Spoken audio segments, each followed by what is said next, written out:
AI 소프트웨어가 움직였듯이 AI 반도체가 움직이는 것이고, 그게 더 확산이 된다면 자율주행이 움직이고 로봇이 움직이고 이런 연관된 신기술 관련주들의 움직임을 저는 예상하고 있습니다. 네. 우리나라 대형주 시총 한 20위 안에 있는 애들 중에 우리도 AI, 자율주행, 로봇 이런 쪽이랑 관련 있는 회사들이 있다란 얘기죠.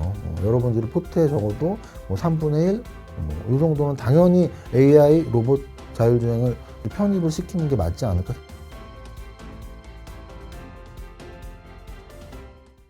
행부 반갑습니다. 오늘은 슈퍼개미 이세무사TV 유튜브 채널 운영 중이신 이정윤 세무사님 모셨습니다. 세무사님 반갑습니다.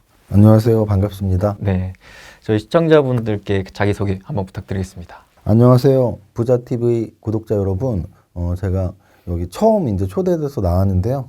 여러분들한테 오늘 좋은 팁, 작은 팁 드리도록 열심히 인터뷰에 응하겠습니다. 감사합니다. 그럼 첫 번째로는 일단 벌써 또 2024년 새해가 밝았는데 올 한 해 증시에 대한 방향성은 어떻게 좀 보고 계신지 궁금하거든요.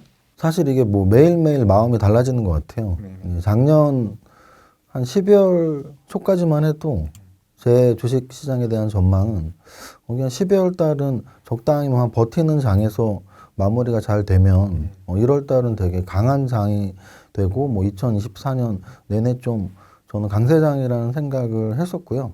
근데 이제 막상 12월 말까지 지나 보니까 12월 장이 되게 마지막 날까지도 좋았습니다. 그렇죠. 그래서 오히려 약간 축포를 먼저 터트린 느낌? 그래서 12월 달에 워낙 강했었기 때문에 1월 초는 지금 좀 조정을 받고 있어요. 근데 이제 지금 제가 말씀드린 12월 초에 전망했던 12월의 장 또는 1월의 장 이런 건 되게 단기적인 관점의 뷰고요. 지금 질문이 만약에 2024년 1년 정도의 중장기 정도의 뷰를 질문하신 거라면 여전히 좋게 보고 있습니다. 가장 첫 번째 근거는 모두가 다 알고 있는 금리 인하에 대한 이야기고요. 그 금리 인하의 해이기 때문에 사실은 금리 인하가 결국은 아래 공포, 경기 침체 악재가 더 커 보이면 문제지만 지금 분위기는 전혀 그렇지 않거든요. 미국의 다우와 S&P는 지금 역사적 신고가 갱신을 이미 했고요.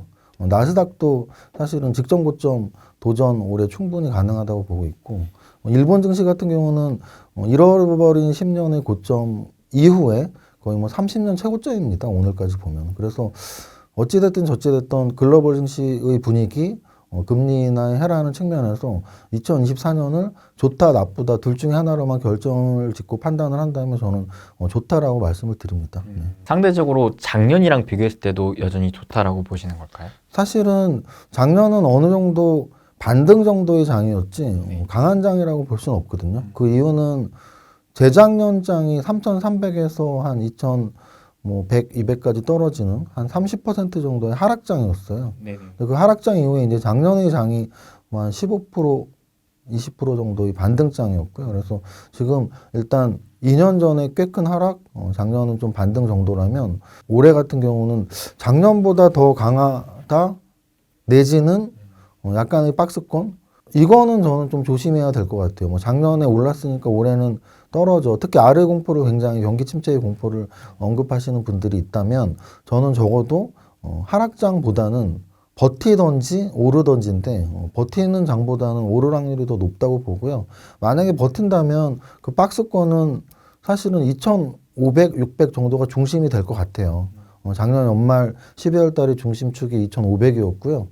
지금 2,670까지 올라갔다가 지금 2,600 살짝 깬 상태니까 결국 그렇게 넓게 본다면 한 2,500, 2,600 그 정도에서만 버티는 장이라면 위로 본다면 2,800, 900까지. 근데 2,800이 그렇게 멀리 있는 숫자가 아니거든요, 사실.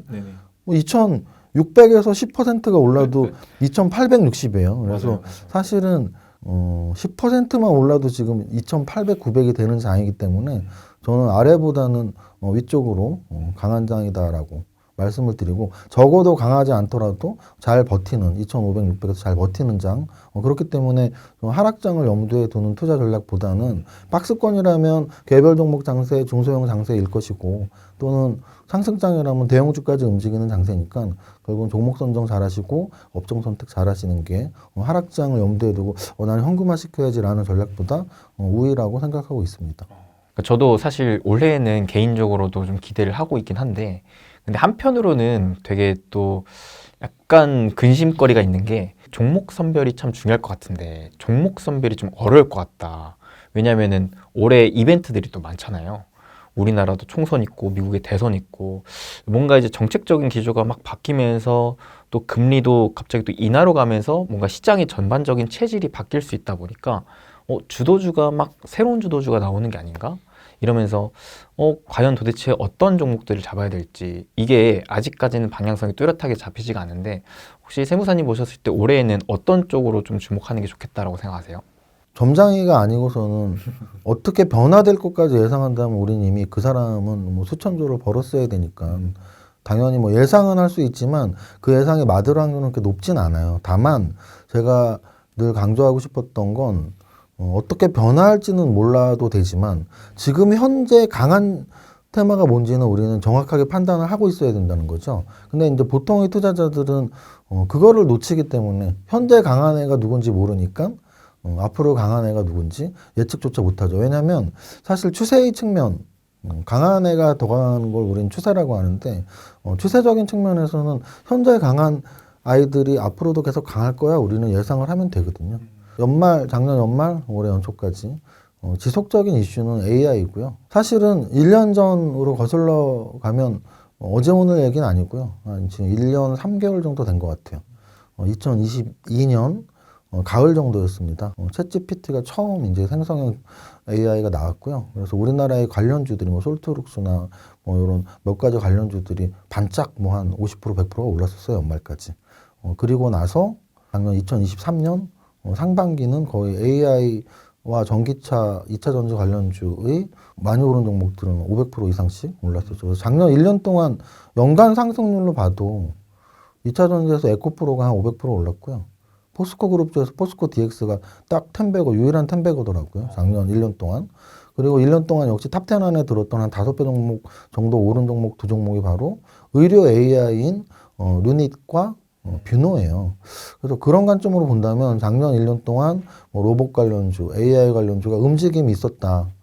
그런데 그게 작년 상반기로만 끝났으면 되는데 하반기 쪽으로 오면서 이 소프트웨어 쪽 의료 AI나 또는 챗GPT 관련 AI 소프트웨어 관련주 쪽에서 이렇게 하드웨어로 넘어오는 걸 우리가 피부로 느낄 수가 있었죠. 그래서 미국으로 치면 챗GPT가 움직일 때는 MS랄지 또는 구글이 움직였다면 하반기로 갈수록 엔비디아의 강세가 훨씬 강화가 됐고요.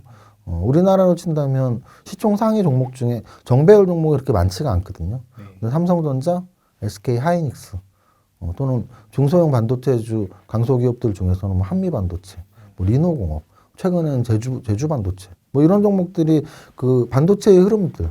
왜냐하면은 CPU 시대에서 또는 메모리 시대에서 GPU, NPU 거기다가 신조어들이 계속 나왔죠. 뭐 HBM 또는 온디바이스 이런 관련 반도체 관련주들이 작년 가을부터 계속 움직였고 올해 연초까지도 그쪽의 움직임이 아직 죽지가 않았기 때문에 현재로서는 가장 강한 쪽은 AI라고 볼 수 있어.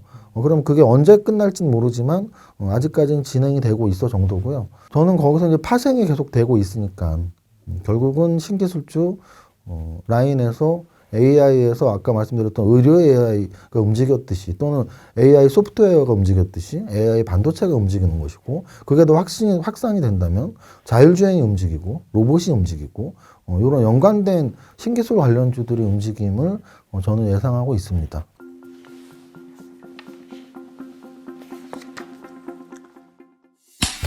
일 년간 고민하며 열심히 준비한 수빈쌤의 행복한 부자되기 투자학교 2014년 유망 산업과 저의 투자 노하우 가득 담았으니까 기대해주세요.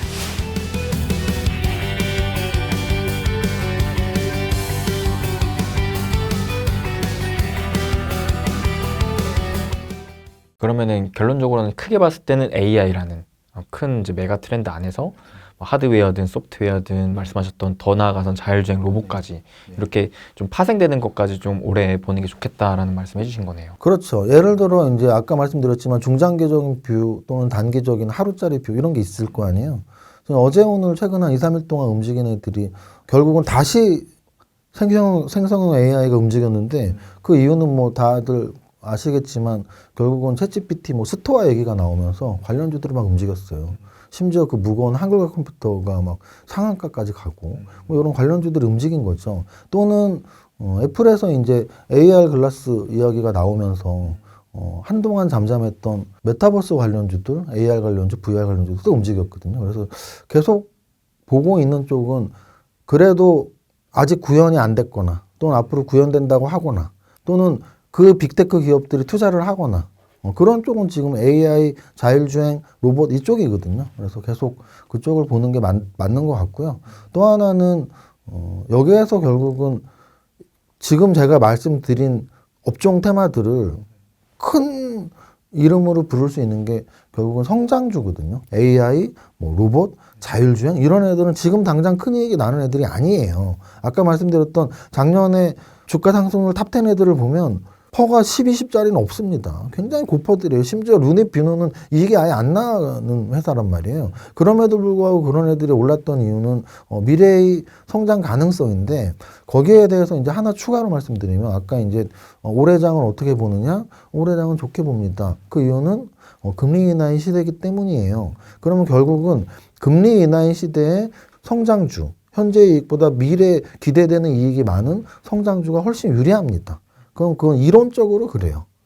왜 그러냐면 결국은 현재의 주가를 계산하는 메커니즘에서 미래의 이익을 현재 가치로 땡겨야지 현재 주가가 나오는데 그 현재 가치로 땡기기 위해서 분모에 들어가는 게 이자율이란 말이죠. 그럼 그 이자율이 높을수록 미래 가치는 적게 현재화되고 금리가 낮을수록 거의 제로 금리는 오늘의 이익과 10년의 이익이 같게 만들어져요. 그래서 제로 금리 시대에는 성장주가 훨씬 유리했던 거거든요. 그런 관점으로 본다면 지금 금리 인하의 시대에서 마침 또 미국에서 AI 열풍이 불고 있기 때문에 그런 업종들에 대해서 관심을 갖자라고 말씀을 드리는 겁니다. 주식을 하면서 여러 가지를 뭐 참고를 할 거 아니에요. 많은 비중으로 참고하는 게 지금 미국 시장은 어떠냐예요. 미국 주식을 투자하지 않더라도 미국 시장은 어떠냐를 보는 것이 사실은 굉장히 한국 주식의 업종 판단에 많은 영향을 미치거든요. 그래서 제가 주식을 굉장히 오래 했는데 한 25년 이상 했는데 처음 인터넷 시대가 나왔을 때 미국의 구글보다 막 야후 이런 애들이 먼저 떴었거든요. 그 당시에 우리나라도 뭐 다음 골드뱅크 걔네들이 한국의 야후야 뭐 이러면서 올라갔었고 네이버가 사실 올라간 이유는 한국의 구글이야 뭐 이러면서 올라간 거거든요. 우리나라의 2차 전지 관련주들이 힘있게 올라갈 수 있었던 건 테슬라가 미국에서 딱 버텨주고 있었기 때문이에요. 그런 관점으로 보면 지금 미국 증시에서는 어떤 업종들, 어떤 종목들이 어떤 이유로 올라가는지를 판단하면 되는데 최근 작년 한 여름부터 신조어가 나왔죠. 미국에서. 우리나라 작년, 재작년에 뭐 태조 이방원, 뭐 태조 이방원이 뭐 태양광, 조선, 뭐 2차 전지, 방산 원자력 뭐 그런 식으로 뭐 태조 이방원 아니면 뭐 어쩌고 저쩌고 막 이렇게 막 말 만들기처럼 이름을 붙이듯이 미국 시장에서 매그니피션트 세븐이라는 신조어가 나왔었단 말이죠. 그럼 그 7종목들의 면면을 보면 결국은 시가총액이 크면서 주가 상승률이 높으면서 앞으로도 기대되는 종목들이니까 사람들의 자금이 여기에만 몰려 너무나 멋진 종목들이야 라는 표현이거든요. 거기에 대표적인 애들이 시가총액 상위에서 보면 애플과 MS가 있고 구글이 있고 엔비디아가 있고 테슬라, 아마존, 메타까지 딱 7종목이잖아요. 그럼 지금 제가 말씀드린 7종목들이 뭐 하는 회사들인지 그리고 앞으로 무엇을 할 건지를 생각하시면 돼요. 예를 들어 이런 거예요. 애플 스마트폰 만드는 회사잖아. 근데 애플이 AI에 굉장히 많은 투자를 하고 있다라는 기사들 또는 애플카에 투자를 하고 있다는 기사들 또는 아마존 뭐 우리나라로 지금 쿠팡 같은 데 아니야 뭐 물건 배달해주고 전자상거래 하는데 그런데 그 아마존에서 역시 아마존 AI를 굉장히 공을 들이고 있다는 사실들 심지어 오픈 AI에서 촉발된 챗GPT 결국은 MS잖아요. 그래서 MS의 시가총액이 굉장히 작년 커졌죠. MS도 결국은 뭐 윈도우 우리가 만드는 회사 근데 거기를 넘어서 AI와 관련된 회사 테슬라 전기차로 움직이는 차 그런데 실제 테슬라를 타본 사람들한테 야, 그 테슬라 편해? 그 전기차 불편하지 않아? 그 충전하기? 근데 테슬라 타는 사람들은 테슬라를 전기차라고 생각하지 않아요. 자율주행 기능이 굉장히 강화되어 있고 차가 굉장히 편해서 심지어 야 이거 테슬라는 차가 아니고 가전제품이야. 이렇게 말을 하고 다닌단 말이죠. 그러면 지금 제가 말씀드린 7회사들의 공통점은 결국은 현재 어떤 일들을 하고 있지만 미래에는 AI, 자율주행, 로봇 이런 데로 귀결이 된다는 얘기죠. 그럼 우리나라에서도 그런 업종 산업을 찾아야 되는 거고요. 예를 들어서 대형주 중에서 그러면 이렇게 대응이 되는 회사들이 있다면 좋죠. 근데 딱 떨어지는 회사는 없지만 그래도 우리나라 대형주 뭐 시총 한 20위 안에 있는 애들 중에 우리도 AI, 자율주행, 뭐 로봇 이런 쪽이랑 관련 있는 회사들이 있다란 얘기죠. 예를 들어 아까 말씀드렸지만 시총 상위 종목 중에 정배열을 잘 이루고 작년 여름부터 이뤘던 애들은 삼성전자, SK하이닉스거든요. 그럼 뭐 한국에서 엔비디아하고 가장 가까운 종목이라고 뭐 말할 수 있는 거죠. 또는 최근 작년 연말부터 올해 연초 한 2주 동안 굉장히 다른 종목들보다 강화되는 종목들이 네이버하고 카카오가 있거든요. 네카오라고 보통 하죠. 그 두 종목은 구글하고는 다르지만 그래도 우리나라의 구글이라고는 할 수 있잖아요. 다른 종목은 우리나라의 구글이라고 할 수는 없잖아요. 그래도 뭐 네이버, 카카오가 그나마 비슷해 정도잖아요. 그래서 그런 종목들, 뭐 삼성전자, SK하이닉스, 네이버, 카카오.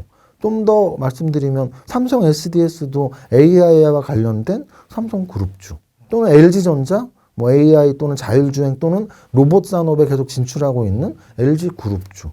이렇게 대형주들을 여러분들이 픽을 해서 공부를 해보시고 또는 그 대형주와 관련 있는 중소형주들을 공부해 보시고 저는 그래서 좀 그런 기술주, 성장주에 좀 집중을 해서 물론 나는 그쪽에 몰빵해야지가 아니고 여러분들이 포트에 적어도 뭐 3분의 1, 이 정도는 당연히 AI, 로봇, 자율주행을 여러분들이 편입을 시키는 게 맞지 않을까 생각을 합니다.